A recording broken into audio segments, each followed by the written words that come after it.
কবিতাৰ শিৰোনাম মৰুভূমিৰ মৰীচিকা।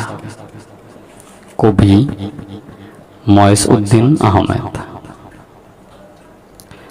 তুমি আহিছিলা মোৰ জীৱনত, কষ্টৰ শিকলি ছিঙি কৰিছিলা এৰি নোযোৱাৰ প্ৰতিজ্ঞা।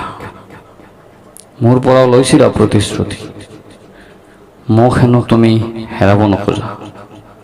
মোক লৈ সপোন দেখিছিলা, মই নাম জ্বলা কবি হ'ব লাগে, মই বিধায়ক মন্ত্ৰী ইত্যাদি হ'ব লাগে। মোক প্ৰেৰণা দিছিলা সপোনবোৰ পূৰাবলৈ, ময়ো আগবাঢ়িছিলোঁ সপোনৰ পিছলৈ। আজি তুমি নিজে পিছ হুহুকি গৈছা, ভাবেই মই নিজক হেৰাই পেলালোঁ।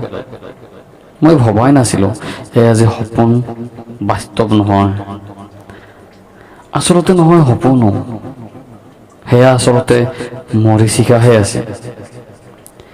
এনেই দৌৰিছিলোঁ বাৰীচৰত মৰীচিকা বিচাৰি। ধন্যবাদ।